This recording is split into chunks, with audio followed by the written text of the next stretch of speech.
नमस्कार। स्वागत है आपका मेरे YouTube चैनल पर। मैं पंडित एनसी शर्मा। भाग्य रेखा के बारे में हम बात कर रहे हैं। भाग्य रेखाओं का स्वरूप शनि पर्वत पर जाकर के विभिन्न रेखाओं से बदलता जाता है। उसका आपके जीवन में कैसा प्रभाव पड़ता है, इस बारे में हम आपसे बात कर रहे हैं।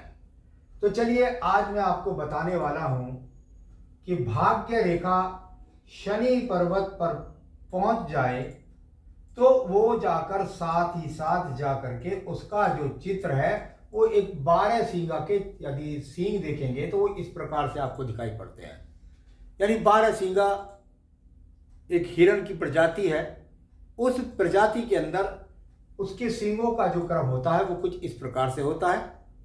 अगर वो इस प्रकार से हो जाए तो उसका आपके जीवन पर क्या प्रभाव पड़ता है, यानी उसको आप अच्छा समझें, बुरा समझें, उसके फलों को क्या समझें, ये आज आपको मैं बताने वाला हूं। भाई आपकी मान लिया यहाँ से और किसी भी प्रकार से आपकी किसी भी पर्वत से एक शाखा चली और वो भाग्य रेखा जाकर के आपके शनि पर्वत पर पहुंच गई। ठीक है, हमने मोटे मोटे रूप में बताया है कि भाई भाग्य रेखा तभी भाग्य रेखा होती है जब वो जाकर के शनि पर्वत से संबंध बना देती है। तो ये रेखा जब तक भाग्य रेखा नहीं होती, जब तक ये शनि पर्वत से संबंध नहीं बताती। हर एक एपिसोड के अंदर ये बात मैं बताता हूं। परंतु कितने ही बार देखने में आता है कि व्यक्ति के जीवन के अंदर यहां से कोई शाखा निकली और वो शाखा जाकर के इस प्रकार से हो जाती है।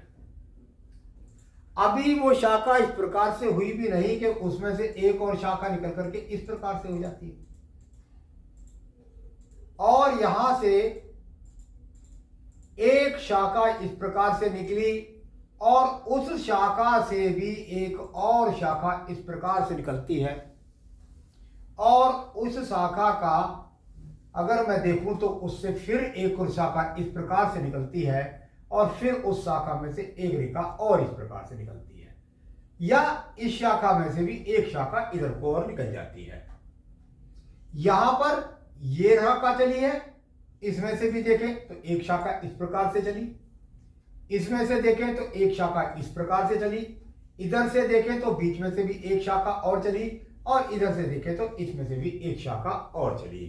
यानी मैंने जैसे चित्र में बताया हुआ है कि शाखा में से शाखा ऐसे गई, और ये 12 सींगे की तरह किस तरीके से यहां से कभी इस प्रकार से, कभी इस प्रकार से, कभी इस प्रकार से, कभी इस प्रकार से, कभी इस प्रकार से, कभी ऐसे, यानी कुल मिलाकर एक जो पशु 12 सींगा होता है उसके पशु की तरह से उसके सींगों की आकृतियां बन गई। यानी यहां पर ये सब इस प्रकार से फैलती हुई चली जाती हैं, इधर उधर भक्ति नजर आती है। याद रखें,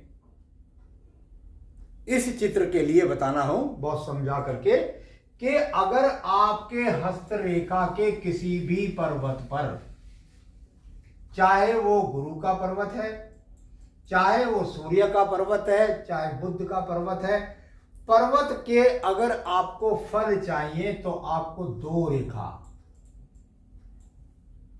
अधिकतम 3, 4 और बहुत अधिकतम 5, बस अगर आपको पर्वत के फल चाहिए तो केवल और केवल 5 रेखा होनी चाहिए। आपके पास 6, 7, 8, 9, 10 इतनी सारी रेखा आपके यदि किसी भी पर्वत पर हो जाएंगी तो उसके फल 0 हो जाएंगे। 5 तक आपके पक्ष में है, लेकिन 6, 7, 8, 9, 10 यानी कि उसके फल 0 हो जाएंगे। बुध पर्वत हो, चाहे सूर्य पर्वत हो, चाहे शनि हो, चाहे गुरु का पर्वत हो, उसके फल खत्म हो जाएंगे। तो चलिए यहां पर चित्र बनाया मैंने 12 सींगे का। तो भाई ये देख लीजिए कि इसकी शाखा 1, 2, 3, 4, 5, 6, 7, 8, 9, 10। अब बताने वाला कह दे कि तो बहुत बढ़िया सुंदर वृक्ष बन रहा है। भाई ये कोई वृक्ष नहीं बन रहा, ये शनि पर्वत के कारकों में हानि का चिन्ह है।